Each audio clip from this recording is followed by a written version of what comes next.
Good morning and hello, children.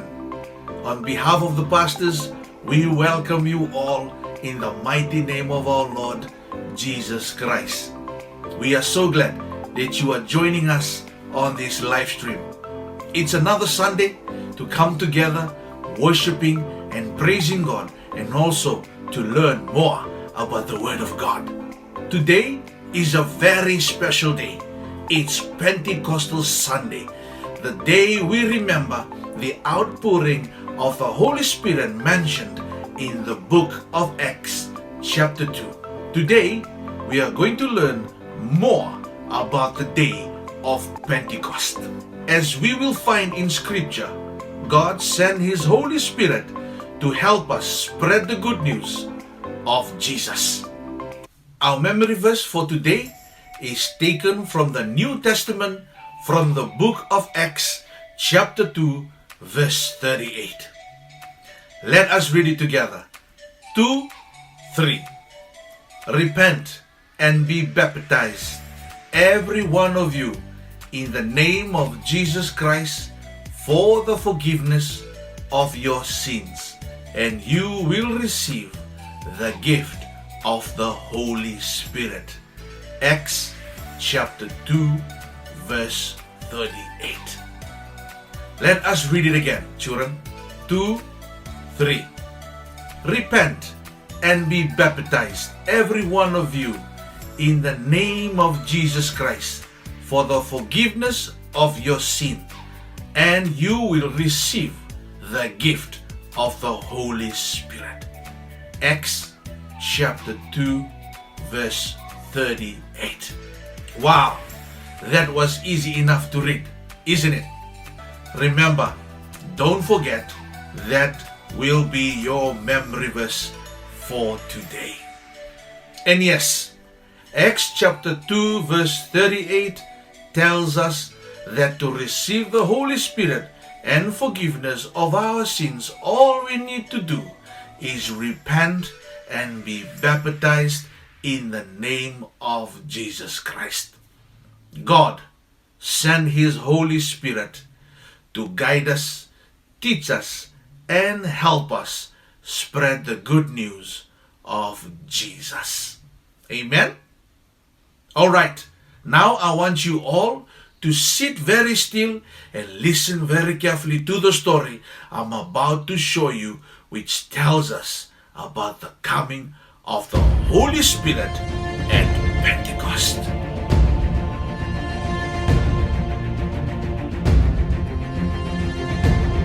One day, as Jesus and His disciples were sharing a meal, Jesus told them to wait in Jerusalem because the Lord was going to give them an amazing gift, the Holy Spirit. Jesus told the disciples that they would act as witnesses to the whole world about the great works He did while on earth. Then, right before their eyes, Jesus rose up into the sky and was hidden from them in a cloud. Jesus ascended to heaven, just as He had promised. As they stood there staring into the sky, two angels appeared. They asked the disciples, "Why are you looking at the sky? Jesus will return to the earth one day the same way He left." After witnessing Jesus ascend to His Father in heaven, the disciples began the day-long walk back to Jerusalem. They gathered together in the upstairs room of the place where they were staying. There, the disciples, the women, and Jesus' mother and brothers joined together in prayer on a regular basis. After Jesus' death, resurrection, and ascension, His close followers devoted their lives to prayer. On what seemed like a normal day, the group of Jesus' followers gathered as usual in the upper room to pray and fellowship, when a sound like a rush of mighty wind from heaven suddenly filled the entire house. As they tried to figure out what just happened, they looked at each other and saw what looked to be tongues of fire that settled on each person in the room. This was it. This was the gift Jesus promised would come, the Holy Spirit. When they opened their mouths to praise God for this incredible gift, they began to speak in different languages, languages they had never spoken before. This was the power of the Holy Spirit. Jerusalem was packed with people who had traveled from many foreign lands for the festival of Pentecost. These foreign pilgrims began to overhear the disciples speaking foreign languages. A crowd of stunned and confused people gathered outside of the house where the disciples were staying. When the disciples spoke, the people in the crowd heard them speaking in their own foreign languages. How was this possible? Some people were amazed, wondering what this could mean. But others mocked the disciples and said they were drunk. Peter came out of the house and addressed the crowd of people, explaining how they were able to speak all these languages. He told the crowd that everything that was happening at that moment had been promised long ago in Scripture. Peter explained that Jesus, the man they had put to death, was God's Son, and he had risen from the dead and ascended to heaven. Peter said, "Let everyone in Israel know for certain that God has made this Jesus, whom you crucified, to be both Lord and Messiah." When the people heard Peter's message, it pierced their hearts. Filled with sorrow, grief, and regret, they were desperate to know what they could do to make things right between themselves and God and the Messiah they did not recognize and had rejected. People in the crowd cried out to Peter and the other disciples, "What must we do to be saved?" Peter shared the simple gospel message with them. Turn from sin, turn to God, and be baptized in the name of Jesus Christ for the forgiveness of your sins. Peter continued preaching to the crowd, telling them that the promise of forgiveness of sins through repentance and baptism was for them, their children, and everyone who would believe that Jesus Christ is the Messiah. Peter urged the people to save themselves and turn away from the path of the evil Jewish leaders.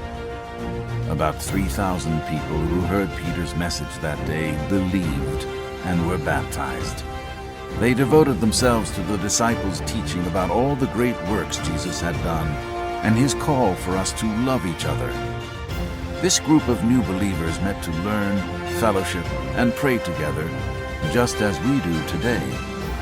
This was the birth of the Christian church. Praise the Lord! The coming of the Holy Spirit gave the disciples the tools they need to carry out the mission Jesus had given to them.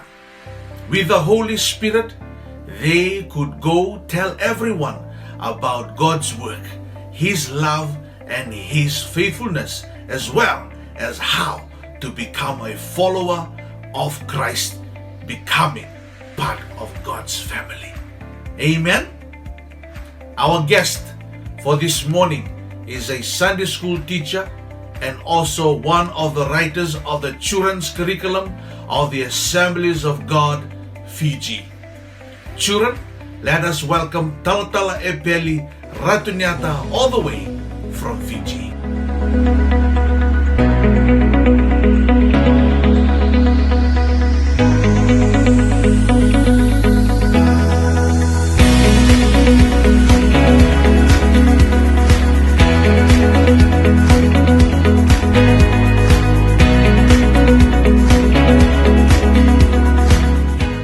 Bulavinaka and greetings from Fiji. It is a privilege and honor to be part of your children's church this morning. I want to take this time to thank the leadership in the church for allowing me to minister to you this morning. And today I'm going to share an object lesson with you. Yes, children, today is a special Sunday to us Christians. It is Pentecost Sunday. It is the Sunday that we commemorate and come to remember the outpouring of the Holy Spirit in the book of Acts chapter 2. Yes, it is when the church was baptized with the Holy Spirit. Children, I know that you have seen balloon in many places, whether it's a wedding or a birthday party or it's a celebration. You could see balloons used for decoration. But can we use this balloon for decoration? No, because this balloon without air in it doesn't fulfill its purpose. Once you blow air into a balloon like this, then the balloon can fulfill its purpose. Then it's used for decoration. You have seen many times in many celebrations that balloons are hung on the walls, on the ceiling, to decorate and make things beautiful. Just like the balloon that needs air in it to fulfill its purpose, we Christians also need the Holy Spirit in our lives to fulfill our purpose that God has called us. In Acts chapter 1 verse 8, the Bible says, Jesus said to the disciples, "And you will receive power when the Holy Spirit comes upon you, and you shall be my witnesses, first in Jerusalem, Judea, Samaria, and to the ends of the world." Yes, children, the purpose of every Christian is to become a witness and to take the gospel everywhere. You know what happens if you blow air into this balloon and letting it go? Let me show you what will happen if you blow air into a balloon and letting it go. This is what happens.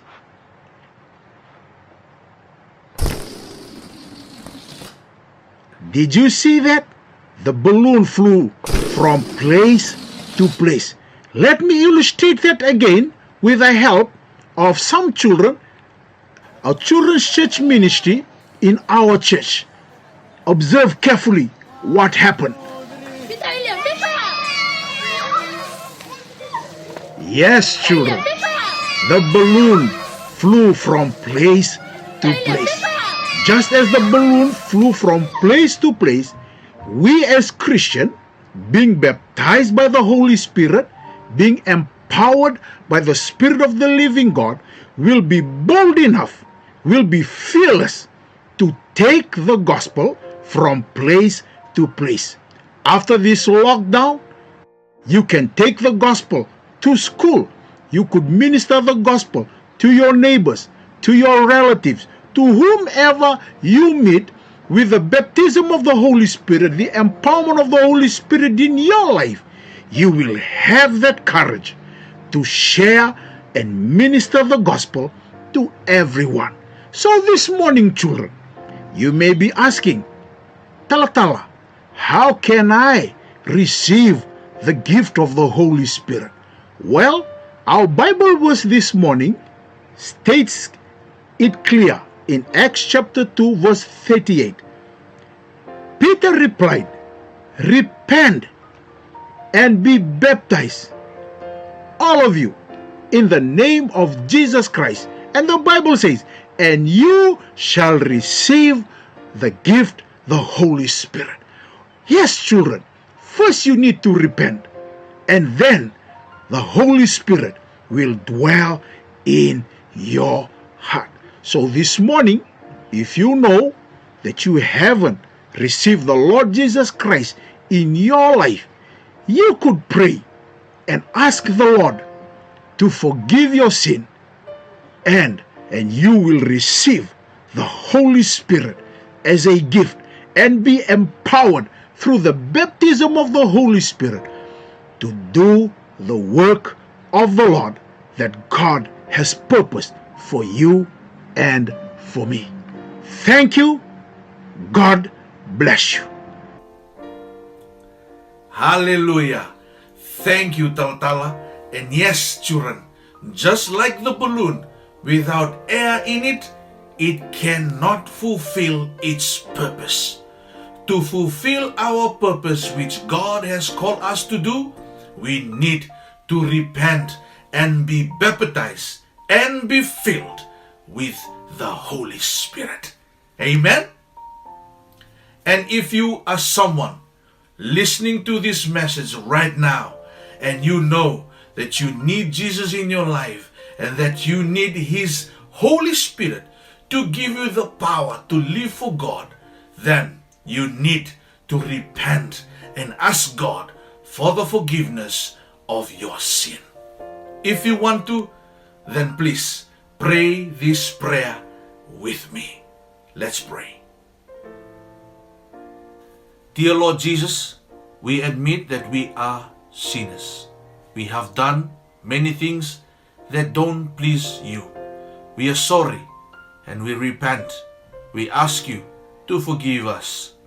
Help us to be filled with your Holy Spirit, to give us strength and power to tell others the good news. Thank you for your word. We have heard it and believe it. We ask these things in Jesus' name. Amen.